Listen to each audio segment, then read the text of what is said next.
مثلا Soomaalida dad yowgii ugu badnaayay afkooda inuu koro ka qayb qaatay waxa kamida aniga aragtidayda saddex group koo waxa ka culimadii Soomaaliyeed hore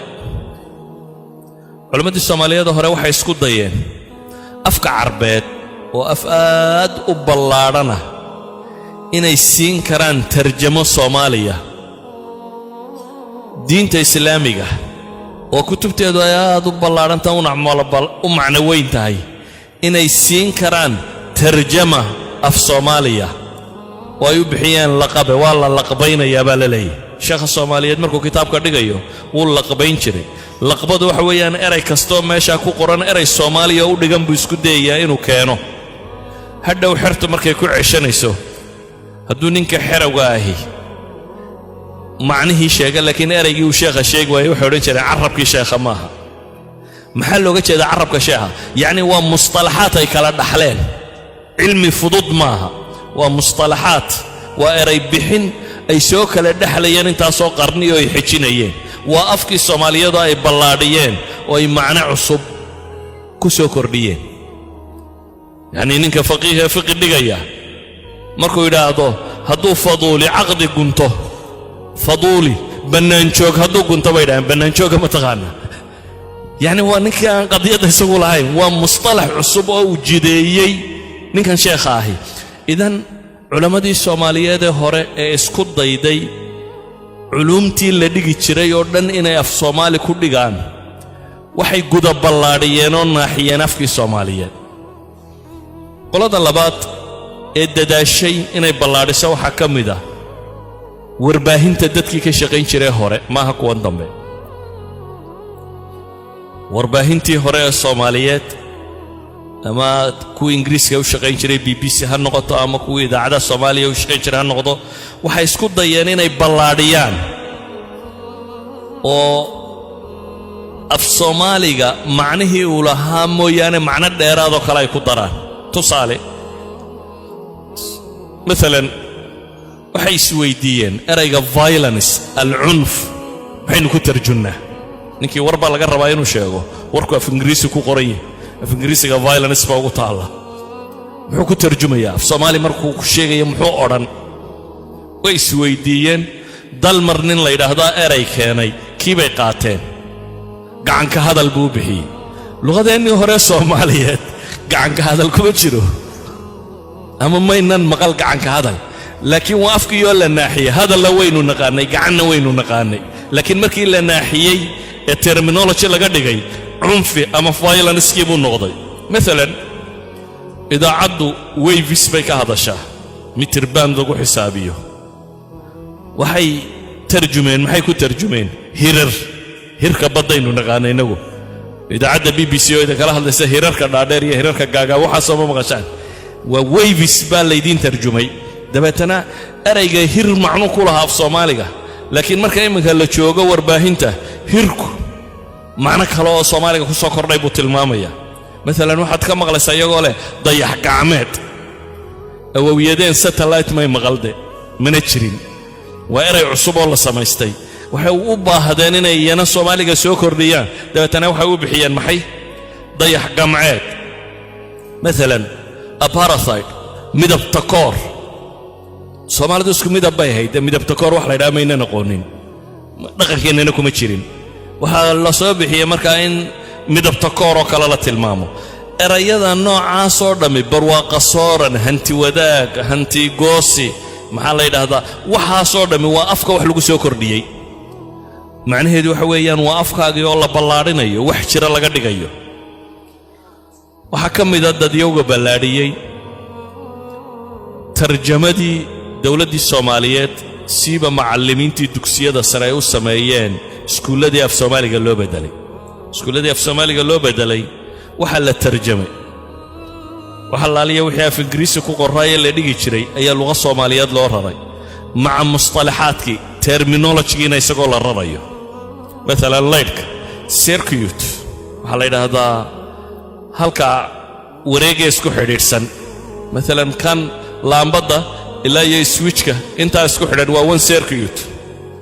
waxay u bixiyeen mareegta ma taqaaneen marka hore qool iyo mareegtu waa tii aynu maqasha marka ariga maqasha laga sooco dee mareeg baa meel loogu xidhaa waa xadhig wareegsan oo meel loogu xidho dabeetana qoolalbaa ku xidhan mareegta neef waloo yaroo maqalaba madaxa loo geliyo lagu ilaaliyo inta loo soo daynayo neefkii la lisayay idan mareegii af soomaaliga macnay ku lahayd laakiin eraygii intay soo xambaareen bay waxay ku kordhiyeen inuu macno labaadna yeesho oo la fahmi karo oo ah circuitkii waxa laaliya waxa markaa physics iyo science iyo la dhigayay oo dhan sidoo kale ay u sameeyeen mustalaxaadkii bay ballaadhiyeen idan waa af soomaaliga oo la ballaadhinayo kii dawladda iyo maamulka iyo idaarada la ballaadhiyay مثلا waxaad maqlaysaa agaasime maamule gudoomiye maareeye xog haye dawladda dhexe dawladda hoose waxaad maqlaysaa erayo kugu cusub dambi baadhe xeer ilaaliye waxa soo dhamay waa mustalaxaad idaariyo la tarjumay eray bixintii idaariga ahayd baa la tarjumay erayadani waa af Soomaaliga ka mid yihiin maarayntu waa eray Soomaaliya hogaamintu waa eray Soomaaliya gudoomiyenimadu waa eray Soomaaliya xeer iyo ilaali waa eray Soomaaliya dambi baadhe waa eray Soomaaliya hanti dhowr waa eray Soomaaliya laakiin markuu mustalax noqdo terminology markuu noqdo waa macna cusub oo af Soomaaliga ku kordhisay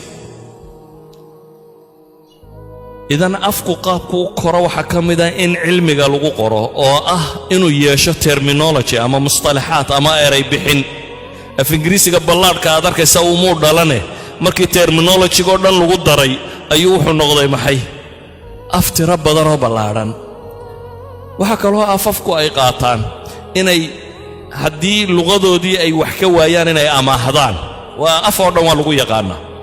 luqa carabiga markaad dhiganayso waxa lagu odhanayaa eraygani waa eray dakhiila ama waa eray meel kale laga soo amaanaystay حتى الله يسويديو قرآن كيريه كجرو عربي ميل كلا لقى سو أمانيستو عربي وبميل كميدين سكما ميدها إذن ولا أمانيسان كرا مركز سو أمانيستنا حرك النحوه يصرف أفكار إلى هذا المريا دب تروح النقطة إري كميدة أفكار كبيري أسماء ذا الأمانيستا أنت بدن وحي أنا مركز هداية دقن الله أفكارنو baadiyaha markuu joogo waa qani waa afafka ugu qanisan dunidu kamidii waa afafka ugu gabay badan buu dunida kamidii markuu xaqaa joogto laakiin marka xadaarada magaalada loo yimaado dadku ama erayada way amaahdaan ama kuwooday dhaliyaan kuwan yaa dhaliya gudiya dhaliya dawlad waliba leedahay oo afafka u xisaabsan oo erayga cusub ku kordhiya eraya cusub amaahda af Soomaaligu ma inaga qura waxa maahna ma inagaba wala inaga amaahda ma umaleynaysa ingiriiska inaynu afka badha maahinay meedalatay iya waa amaahina xayawaanaad jira geeska Afrika degan Soomaalidu magac u leedahay waana afafka gaaleed oo dhan magac u lahayn way dhulkooda ma joogo marka yimaadeen ay arkeen erayaynu inagu u sheegnay bay qaateen marka hadaad imka dictionary-ga baadho af Ingiriisi ama Jarmal ama Danish ama kana eray Soomaaliya caadiya ku qoran garanuug tama taqaanin xayawaanka la yiraahdo garanuug waa xayawaan Soomaaliyeed oo la yaqaan Soomaha xayawaankan deerada ka weyn ee luqunta dheer leh ee dhabarkana ku leh nasaadalka waxaad moodo in koora saarayaad moodo garanuugta xayawaanka la yiraahdo in dictionary maanta dunida yaala hadaad baadho xataa luqada carabiga garanuug baa la yiraahdaa garanuug bilqayn bay qoraan kuwa kale oo dhamina inagu gaabay noqorayo kaaf bay qoraan af Soomaaliga ma jiro eray kaaf ku dhamaada iyagu kaaf bay ka dhigteen markaa garanuug bay u qoreen waa luqada Soomaaliya asala idan ingiriiska waxbaynu amaahinay ama gaalada afkeena badbaynu amaahinay inay iyagu haynin inaynu iyana wax ka amaahanaa ceeb maaha laakiin waa inay martaa systemkii luqeed ee naxwiye sarfiyeed ee afkani u lahaa waa inay martaa haddaba waxaan leenahay afka haddii cilmiga lagu qorana wuu ballaadhaa oo mustalaxaad ku yeesha haddii amaahdiisa amaah macquul ay noqoto loo soo qaadana inta badan wixii qalab inoo yimi record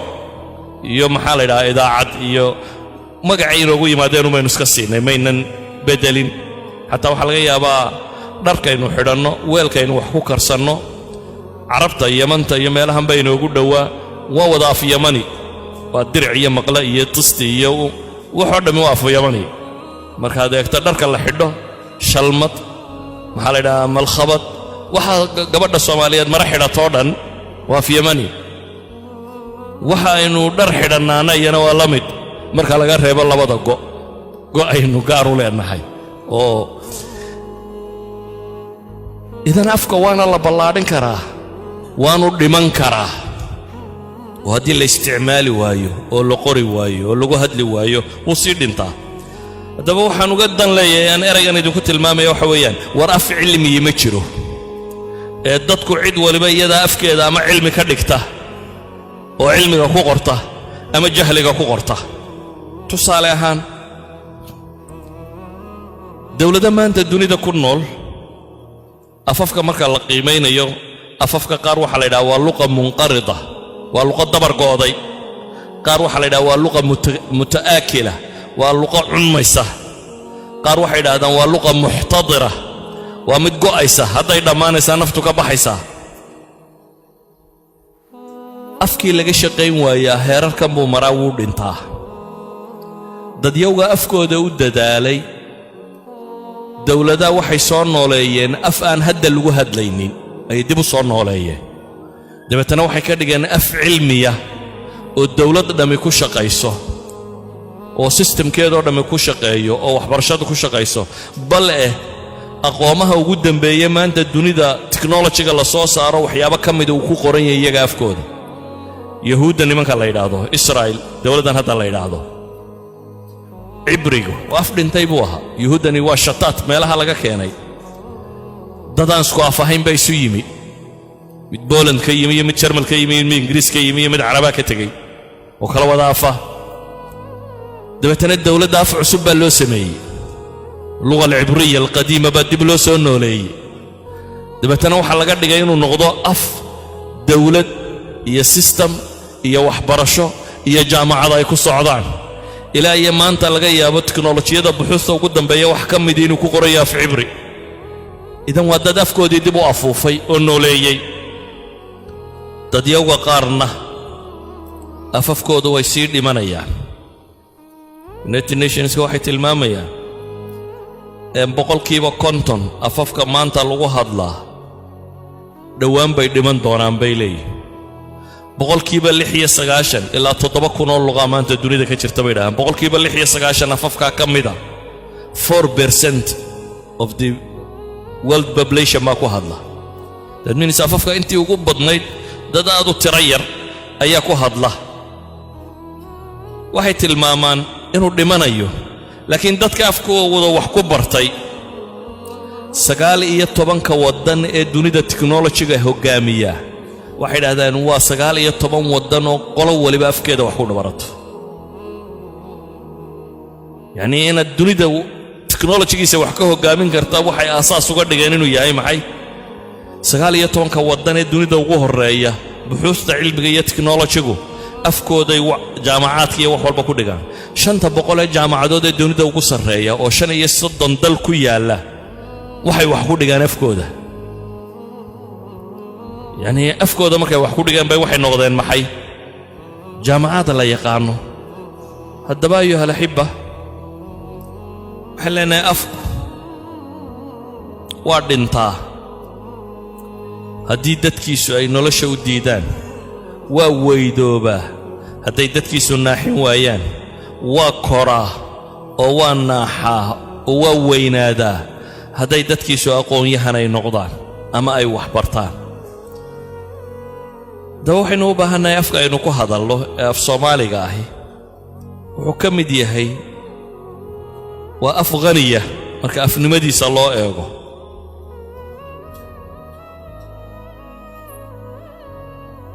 afafka maanta sii dhimanaya waddankan ay idinku joogtaan waxay yidhahdaan waxa ka mid ah qabiil Yaakuu la yidhaahdo oo Masayda la dega waxay yidhahdaan afkooda sax wax ku hadli kara hadda waxa ka nool 9 qof bay yidhaahdaan ilaa 4,000 oo qof weeyaan afkooda sax wax ku hadli kara bay yidhahdaan 9 qof baa nool 9kaasi maanta ay dhintaan bay yidhahdaan afkaas uu dhimanaya Masayda ka xoog badatay bay yiraahdaan oo ay xidid iyo degaan bayin dabeetana qabiilkii dhamaa wuxuu u guuray sidii loo waday af Masay buu u guuray وشيخ لها إنجليز كما يودك مان قولي اللي قيام بوافكودي قاتين كودي نوود انت كوكن واحد عن لغاتك أن تدكودو قرين أما علمي كو قرين marka qof weyni ka dhintaba maktabadaadii qayb gubatay imka Soomaaliga waa sida waayelkan soo gaadhnay afkay ku haddi jireen dadka ku hadlaa wuu yeeriye hadda marka qof dhintabana maktabada badbaa gudumay waa maktabad bookska yaala maalin mid uu ka gubayo maalin kasto oday waayelo Soomaaliyeed uu dhinto hal buugo kamid ah Soomaaliga gubtay haddii aan dadka Soomaaliga ku hadlaa aanay afkooda dib u noolaynin darsigan oo dhan waxaan uga dan leeyahay marka laba wax horta af cilmiga ma jirayaan leedin gubaysan oo intaad nin kale afkiis ku xariifsaa moodin inaad wax baratay ee afkaaga hooyaha ku noqdo afkaaga rasmiga aad ku hadasho ee ubadkaaga iyo carruurtaada iyo gurigaaga aad ku barto waxaanu sidaa dhaqan iyo diin iyo aqoon afafka muslimiintu ka mid yahay walidaalika afka Soomaaliga ay luqa carbeed iyo diin tira badan baa ku dhex jira waa af diimeed waa ka labaad dunida meel kasto aad tagto haddaad af Soomaali ku hadlayso tawaasul waa raabita adiga iyo bulshada isku xidha waa wax keeni kara inaad waddanka dib u tagi karto dadkaaga iyo waddankaaga aad ku xidhnaan karto dhashaadu hadduu afku ka go'o Soomaalinimaduna way ka go'day wadannadana degantiin Soomaaliya deganaan jirtay Soomaha aad u tira badan oo hore oo timi afku markuu ka sii go'aba xidhiidhkay la leeyihiin waddanku wuu sii go'aya waayo dadka raabitada isku xidhee ka dhaxaysa waa af idan waxaan leenahay qowminimada Soomaaliyeed maqashaa waa afkan inta afkaasi jiro ay qoomiyadaasi jirta inta afkaasi uu horu maray bay qoomiyadaasi horu maraysa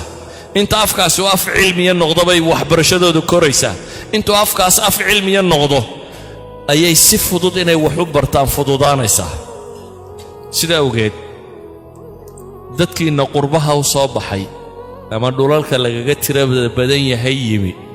idinka xil gaar ah idin saaran oo ah afkan iyo sida u ilaashan lahaydeen siiba ubadkiina saa ugu gudbin lahaydeen waxa rumaysnaydeen waxa dhaqan lahaydeen waxa hidda lahaydeen waxa diin haysateen ubadkiina ugu gudbin lahaydeen siday u noqon lahaayeen dad Soomaaliyeed oo mar uun rajaynaya waddankoodii iyo dalkoodii iyo dadkoodii inay wax ku kordhiyaan ama wax ku kobciyaan marka warku wuxuu ku kooban yahay afafka gaaladu afafka bini'aadamka kale kama fiicna kamana tayabadna kamana ballaadhna laakiin waa sida afka cidda leh ay u kobciso مثلا dulalka afkoodu dhiman lahaa lawla aan diintu jirin carabta kamida ummad dhan oo afkeeda aan kobcinin weeyaan dawladaha iyo waxaan ka jiro dhan marka dunida meel kasta aad tagto inaad shaqayso waxay ku xidhantay inaad afkooda barataa cid shaqo ku siin mayso mujarrad farsaad u xoogsato waa inaad waxoogaa soo towtowsataa kol aad inta suuqa lagu maro soo baratana waa inaad wax soo barataa si aad u shaqaysan karto carab hadday odhan lahayd wixii dad soo maray waddan carbeed qofkii shaqo rabaa waxa qasaba in luqada carbeed duniduba maanta af carabi ku hadli lahayd soo malayn mayse ilaa ingiriisintaasuun buu yidhi duniduba af ingiriisi ku hadashay carab dunidoo dhan ba u shaqo tagtay si khaliijkan hadday sharti ka dhigi lahaayeen shaqada qudho inuu af carabi lagu barto dunidu maanta af carabi ku hadli lahayd bay noqonaysaa idan dadkii afkooda danayn waaya waxa laga yaabaa maanta khaliijka markaad tagto inaad af ingiriisi ku hadasho in lagugu ixtiraamo haddaad af carabi ku hadashana in lagulaba hadli waayo sida afkooda iyagu u baahdileen amaba haddaad ku hadasho karay ku hadlaan urduuguna fi iyo afar erayoo daba socda haddaad tidhaahdo uun carabkuna intaasunbaabu ku hadlaya yani waa dad raba inuu afkooda u dhinto lowlaa kitaabullahina uu dhiman lahaa haddaan ilaahay kitaabkiisa iyo sunnada nebi maxamed ku qorrayn oo dadka muslimiinta inay diin bartaan anay ku qasbanayn oo cid waliba inay dib u tix raacdo siibaweyhiyo akhrido iyo maxaa la yidhaahdaa khaliil ibnu axmed iyo ibnuljinni iyo ibnulfaris iyo ibnulcali inay akhriyaan haddaanay ku qasbanayn wuu dhiman lahaa إنه النور هذا وحهيا ودينك كان دينتان إسلامي أبا كدكتي إنه أفحيية النور والله آخري كره ما أنت ذا قرآن كي النبي محمد كسود دقي سيدي سينت الله آخريه لفهم كره وإلى في إنجليز كما أنت بقول سنة كهر شكسبير إن الغوفة سيرمو يانا هذا آخري كريم وأيه تطوره ويسبدله لكن كان إنه سايس بدله وحكى إلاليي وأصوش أي علماء النحوية الصرف قول دجان أففك أنا وحى إلالية والنحوها فورمال لانجويج كاسكاد من كان في إنجليزي تبرتبدا دونت الدنيا دوت كذا هذا كرتا مالك سال لكن مركو قرال نقضه سيستم كله ليه الله قرأ هتكون قصبنتي إن سيستم كا الله قرأ يوحى كو إلاليني إنه سيستم كا صح نقضه جرامر كله شيء أففك أن جرامر كودو قرين تطوير كسابته ودين تادبتنا كسامالك وحنو دق وقصي جود بيا وقصي لما يوحى كمدا قرالك أن ولي سفي عن لو دراسينين النحويسي ما أنت اللغة العربية لهجات كان يكون هطلان كما يسوهدين لولا أنا علماء هورقورين قواعدتنا لقت الله بكرين قف كستو ما أنت ربين وف عربي قرا للي هي مبتدية خبر كيباد اسوي دارسي هدان مبتدية خبر كاساري وقرين وي بابي لهي إذن اللغات كوحة حكية فورمال كدقة وإنفورمال هي فورمال لانجويج فورمال لانجويج وحا كدقة وحويان نحوها دون قرية كلمة ديتو مركا وحا كوكو أبنتي أفكي إنه يويدن لليدن دقنية هداية دين بوسيدا كما نفعنا أففك أنا أوسي قد بيسانا مسيش عشيني كوة كالي